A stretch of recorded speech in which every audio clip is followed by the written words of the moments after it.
Price the Lord, ஹல்லேலூயா. கிறிஸ்துவில் பிரியமானவர்களே, நம் தேவனாகிய கர்த்தர் புதிய 2026 ஆண்டுக்குள்ளே நம்மை கொண்டு வந்து அமர வைத்திருக்கிறார். இந்த 2026 ஆண்டுக்காக நாம் கர்த்தரை ஸ்தோத்தரிப்போம். ஹல்லேலூயா. இந்த ஆண்டுல கூட தேவ ஆவியானவர் நமக்கு ரெகபோத்தின் ஆண்டாக இந்த ஆண்டை கொடுத்திருக்கிறார் என்பானவர்களே. ஹல்லேலூயா. அதை குறித்து தான் இன்றைக்கு வேத வார்த்தைகளை கொண்டு உங்களோடு அவர் பேச இருக்கிறார். ஹல்லேலூயா. ஆதியாகமம் புஸ்தகம் 26வது அதிகாரத்துல 22வது வசனத்துல நாம் இப்படி பார்க்கிறோம். பின்பு அவன் அவ்விடம் விட்டு பெயர்ந்து போய் வேறொரு துறவை வெட்டினான். அதை குறித்து அவர்கள் வாக்குவாதம் பண்ணவில்லை. அப்பொழுது அவன், நாம் தேசத்தில் பழுகும்படிக்கு இப்பொழுது கர்த்தர் நமக்கு இடம் உண்டாக்கினார் என்று சொல்லி அதற்கு ரெகபோத் என்று பெயரிட்டான். ஆமென், அல்லேலூயா. ஆமன்பானவர்களே, இந்த புதிய ஆண்டிலே தேவன் நமக்கு ரெகபோத்தின் ஒரு அனுபவத்துக்குள்ளே நடத்த விரும்புகிறார். அல்லேலூயா, அல்லேலூயா.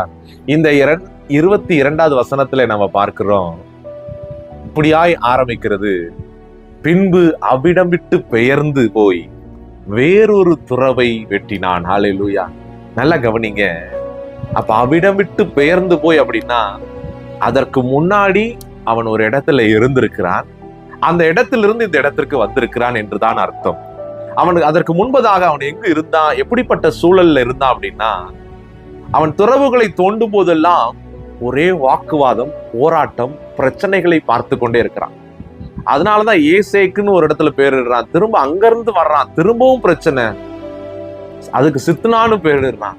ஆனா இந்த 22வது வசனத்துல அவ்விடம் விட்டு பெயர்ந்து வந்து புதிதா ஒரு துறவை தோண்டும் பொழுது அந்த இடத்துல வாக்குவாதத்தை அவன் பார்க்கல. ஹல்லேலூயா. அன்பானவர்கள், அப்படிப்பட்ட ஒரு ஆண்டுதான் இந்த 2026 ஆண்டு. ஹல்லேலூயா. இதுக்கு முன்னாடி வரைக்கும் நீங்க கடந்த ஆண்டுகள்ல பல பிரச்சனைகள், பல போராட்டங்கள், வாக்குவாதங்கள், கண்ணீர்கள், கவலைகள், வியாதிகள், இதையெல்லாம் நீங்க பார்த்திருக்கலாம். ஹல்லேலூயா. ஆனால் தேவன் அவ்விடத்தை விட்டு பெயர்த்து உங்களை கொண்டு வந்து இந்த புதிய ஆண்டுக்குள்ள கொண்டு வந்திருக்கிறார். அல்லேலூயா.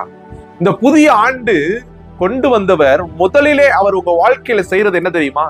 இதுவரைக்கும் நீங்க பார்த்த எல்லா காரியத்திலையுமே ஒரு அமைதியை ஏற்படுத்துகிறார். இதுவரைக்கும் நீங்க ஒரு வியாதியின் வஸ்திரத்துல இருக்கலாம், ஒரு கடன் பிரச்சனையில இருக்கலாம், ஒரு விதமான இருதயத்துல பயங்கர போராட்டத்தோட, குடும்பத்துல சமாதானம் இல்லாத ஒரு நிலையில இருக்கலாம். எந்தெந்த நிலையெல்லாம் நீங்க பார்த்தீங்களோ அந்த நிலையில எல்லாம் தேவன் முதலிலே ஒரு அமைதியை உண்டு பண்ணுகிறார். நீங்கள் வாழக்கூடிய அந்த சூழ்நிலையில ஒரு சுற்றுப்புறத்துல ஒரு அமைதி உண்டாகிறது. ஹல்லேலூயா. ரிசீவ் பண்ணுங்க. ரீபாகா ஷேகா லாபாகாரா. ஒரு அமைதியை அவர் முதல்ல உண்டு பண்றாரு உங்க வாழ்க்கையில. அப்ப அன்பானவர்கள், நல்லா புரிந்து கொள்ளுங்க. 2026க்குள்ள நீங்க அடியெடுத்து வைக்கும் பொழுது தேவன் முதலிலே அவர் உண்டு பண்ணுகிற காரியம் என்ன அப்படின்னா ஒரு அமைதி. ஹல்லேலூயா. அப்ப அமைதி உண்டு ஆகும் பொழுது அடுத்து என்ன உண்டு பண்ணுகிறார் அப்படின்னா, தேவன் உங்களுக்காக ஆயத்தம் பண்ணி வைத்திருக்கிற நன்மைகளை அவர் உங்கள் கண்கள் காண செய்ய போகிறார். அல்லேலூயா. காண செய்ய போகிறார். அதனாலதான் இந்த இடத்துல ஈசாக்கு சொல்றாரு, தேசத்தில் பழுகும்படிக்கு. அல்லேலூயா. நீங்க வாழக்கூடிய இந்த இடத்துல தேவன் உங்களை பழுக பண்ண போகிறார். இதுவரைக்கும் ஒரு சிறுமையின் அனுபவத்துல ஒரு விதமான சூழ்நிலையில நீங்க இருந்திருக்கலாம். ஆனால் இந்த இடத்துல இந்த வேத வார்த்தை சொல்லுகிறது பாருங்க, தேசத்தில் பழுகும்படிக்கு, நீங்கள் வாழக்கூடிய பகுதியில பழுகும்படிக்கு. அல்லேலூயா. இதுவரைக்கும் அந்த பழுகுகிற அனுபவம், பெருகுகிற அனுபவத்தை நீங்க பார்க்காம இருந்திருக்கலாம். ஆனா தேவன் என்ன பண்றாரா, உங்க இருதயத்துல முதல்ல அமைதி, உங்க வாழ்க்கையில ஒரு அமைதியை உண்டு பண்ணி அடுத்து என்ன பண்றாரா, நாம் தேசத்தில் பழுகும்படிக்கு இப்போது கர்த்தர் நமக்கு இடத்தை உண்டாக்கினார். அல்லேலூயா. இடத்தை உண்டாக்குறார். அல்லேலூயா. அப்ப இடத்தை உண்டாக்குறாரு அப்படின்னா உங்களுக்கான நன்மைகளை நீங்க பாக்குறீங்க. தேவன் உங்களுக்காக ஆயத்தம் பண்ணி வைத்திருக்கிற அந்த பந்தியை பாக்குறீங்க. அப்ப அந்த பந்தியை பார்க்கும் பொழுது, இதெல்லாம் என் வாழ்க்கையில நான் பார்க்கலையே, இதெல்லாம் என் புத்திக்கு அப்பாற்பட்டதா இருக்குது, இதெல்லாம் நான் நினைச்சே பார்க்கலையே, இப்படிப்பட்ட காரியம் என் வாழ்க்கையில நடக்குமா அப்படின்றத நான் நினைக்கவே இல்லையே அப்படின்ற சூழ்நிலையின் மத்தியில நீங்க அந்த நன்மையை நீங்க பார்க்க ஆரம்பிப்பீங்க, அந்த நன்மையை அனுபவிக்க ஆரம்பிப்பீங்க. அப்போதைக்கு நீங்க சொல்லுவீங்க, உண்மையாகவே கர்த்தர் என் வாழ்க்கையில ரெகபோத்தை உண்டு பண்ணி விட்டார். ஏனென்றால் இது ஒரு பெருக்கத்தின் அனுபவத்தை என் வாழ்க்கையில நான் பார்க்கிறேன். இது என்னால் உண்டானது அல்ல, இது கர்த்தரால் உண்டானது என்று சொல்லி தேவனை நீங்கள் கனம் பண்ணுவீர்கள். அன்பானவர்களே, அல்லேலூயா. அப்ப 2 காரியத்துக்குள்ள இப்ப கொண்டு வந்திருக்கிறார். ஃபர்ஸ்ட் காரியம் அமைதி, ரெண்டாவது காரியம் உங்களுக்காய் ஆயத்தம் பண்ணி வைத்திருக்கிற அந்த நன்மையை பார்க்கிறீங்க. ஹல்லேலூயா. தேவன் அதோட நிறுத்த போறது கிடையாது. அதுக்கப்புறம் இந்த நன்மையெல்லாம் பார்க்க வைத்த பிறகு ஆவிக்குரிய உங்க வாழ்க்கையில ஒரு வளர்ச்சியை உண்டு பண்ண போகிறார். ஹல்லேலூயா. உங்க வாழ்க்கையில தேவ சத்தம் வெளிப்படுகிறதை நீங்கள் பார்க்க போகிறீர்கள். ஹல்லேலூயா. இதுவரைக்கும் பார்க்காத ஒரு குளோரி, இதுவரைக்கும் பார்க்காத ஒரு மகிமை, தேவ ஆவியானவருடைய வெளிப்பாடுகளை இந்த ஆண்டு தேவன் உங்களுக்கு வெளிப்படுத்த போகிறார். உங்களை அவருடைய வரங்களாலும் கனிகளாலும் அலங்கரிக்க போகிறார். ஈசாக்குடைய வாழ்க்கையில் இந்த காரியம்லாம் நடக்கிறத பார்க்கிறோம். இந்த காரியங்கள் நடக்கிறத பார்த்துட்டு இதோட அவர் முடிக்கல. அவர் ரெகபோத்துன்னு பேரிட்டு அதோட அவருடைய வாழ்க்கையில அதுக்கப்புறம் ஆசீர்வாதத்தை பார்க்கல அப்படின்லாம் சொல்ல முடியாது. ஆனா தொடர்ந்து அவருடைய வாழ்க்கை பயணத்துல அவர் பெயர்சபாவுக்கு போறாரு. பெயர்சபாவுக்கு போகும் பொழுது ஒரு அனுபவத்தை அவர் பார்க்கிறார். அதுதான் இந்த ஆதியாகமம் 26:24 பாருங்களேன். அன்று ராத்திரியில கர்த்தர் அவனுக்கு தரிசனமாகி, ஹல்லேலூயா, நல்லா புரிந்து கொள்ளுங்க, இந்த நாட்கள்ல ஆண்டவர் உங்களுக்கு தரிசனங்களை கொடுப்பார். ஆவிக்குரிய ரீதியில அவர் உங்களோடு எந்தெந்த விதத்திலெல்லாம் பேச விரும்புகிறாரோ அப்படிப்பட்ட அனுபவங்களை தேவன் உங்களுக்கு சத்தமாக வெளிப்படுத்தக்கூடிய நாட்கள் அன்பானவர்களே. அப்ப இனி வரக்கூடிய நாட்கள்ல இந்த ரெகபோத்தின் அனுபவம் எதற்கு அப்படின்னா, நீங்கள் ஒரு ஆவிக்குரியவர்களாக மாற வேண்டும். ஏனென்றால் ஆவிக்குரியவன் தான் அனைத்தையும் நிதானித்து அறிகிறான் என்று வேதம் சொல்லுகிறது. அப்ப இந்த அனுபவம்ல எதற்கு தேவன் செய்கிறார்? ஒரு அமைதியின் அனுபவம், ஒரு நன்மை ஏற்பாடு பண்ணியிருக்கிறார். அந்த அனுபவம்லாம் எதற்கு அப்படின்னா, நீங்கள் ஆவிக்குரிய ஒரு வாழ்க்கையிலே பயணிக்க வேண்டும் என்பதற்காகத்தான். அதைத்தான் ஈசா கிட்ட பேசுறார். தரிசனமாகி என்ன பேசுறாரா, உன் தகப்பனாகிய ஆபிரகாமுடைய தேவன், நான் உன் தகப்பனாகிய ஆபிரகாமுடைய தேவன், பயப்படாதே, நான் உன்னோட கூட இருந்து என் ஊழியக்காரனாகிய ஆபிரகாம் என் நிமித்தம் உன்னை ஆசீர்வதித்து உன் சந்ததியை பெருக பண்ணுவேன். ஹல்லேலூயா. அப்ப பாருங்க, தேவன் ஒரு மனிதனுடைய வாழ்க்கையில வெளிப்பட்டு பேசும் பொழுது அந்த இடத்திலும் அவர் சொல்லக்கூடிய காரியம் ஒரு பெருக்கத்தின் அனுபவம் தான். அந்த ரெகபோத்தை அவர் உறுதிப்படுத்துகிறார். ஹல்லேலூயா. ஹல்லேலூயா. அப்ப பாருங்க, நம்முடைய தேசத்துல பழுகிறதுக்கு ஒரு அனுபவத்தை அவர் கொடுக்கிறாரு. அடுத்த ஆவிக்குரிய வாழ்க்கையில நம்ம வாழ்க்கையில அவர் இருக்கிறதை நமக்கு அவர் வெளிப்படுத்துகிறார். இது பர்சனலா இன்னைக்கு இந்த வீடியோவை பார்த்து கொண்டிருக்கிற ஒவ்வொருவருடைய வாழ்க்கையிலும் இதையெல்லாம் நீங்கள் பார்க்க போகிறீர்கள். ஹல்லேலூயா. அப்ப 3 காரியம் சொல்லப்பட்டிருக்கு. ஃபர்ஸ்ட் ஒரு அமைதியை ஏற்படுத்துகிறார், அதுக்கப்புறம் இடம் உண்டாக்குறாரு, நன்மையை பார்க்கிறோம். 3வது இந்த தேவனுடைய சத்தம் ஆவிக்குரிய வாழ்க்கையில வளரும்படியான ஒரு அனுபவத்துக்குள்ளே தேவ ஆவியானவர் நம்மளை கொண்டு வருகிறார். அப்ப 3 காரியத்தோட அவர் நிறுத்தல. அடுத்து என்ன பண்றாராம்? இந்த 4வது காரியமாக இந்த 22வது வசனத்தில் அவன் அவிடம் விட்டு பெயர்ந்துன்னு சொல்லும்ல.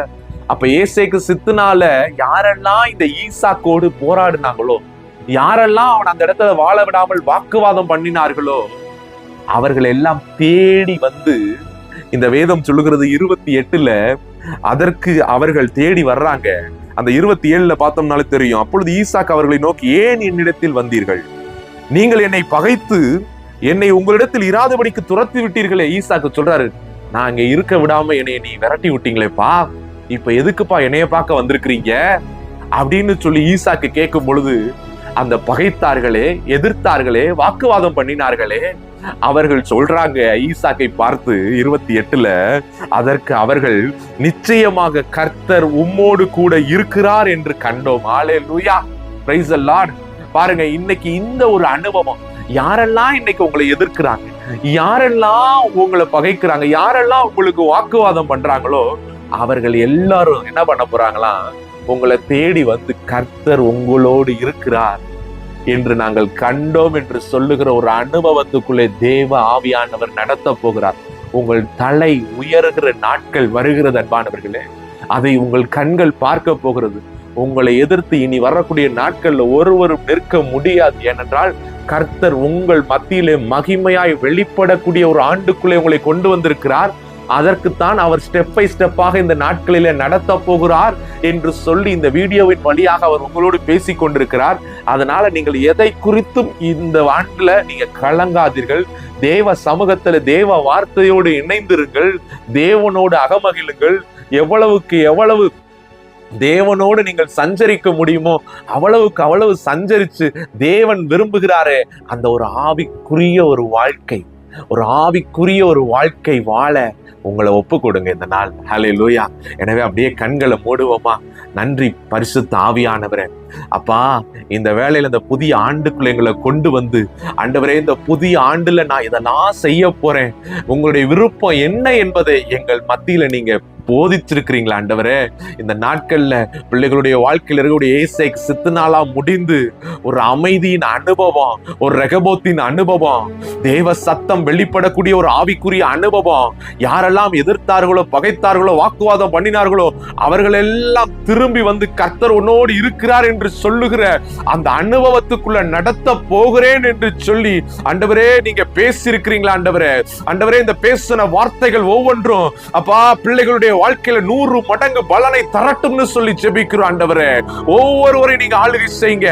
இந்த நாட்கள்ல ஒவ்வொரு பிள்ளைகளும் மாம்சத்திலே வாழாமல் ஒரு ஆவிக்குரிய மனிதனாக, ஒரு ஆவிக்குரிய வாழ்க்கை வாழக்கூடிய பிள்ளைகளாக நீர் உருவாக்க போகிறதுக்காய் நன்றி செலுத்துகிறோம். அப்படிப்பட்ட ஒரு தேவ வல்லமை இந்த நேரத்தில் இந்த வீடியோவை பார்த்து கொண்டிருக்கூடிய ஒவ்வொருவர் மீதும் இறங்கி வரும்படியாய் ஜெபிக்கிறோம். ஷக்கா டராபாரி யாண்டராபோ இதலாக்கராபோ ஷெக்கெலபரகதுன பரகதன. Thank you Father, thank you Jesus, thank you Holy Spirit. ஒவ்வொருவரை நீங்க நிரப்பிக் கொண்டிருக்கிறதுக்காய் நன்றி.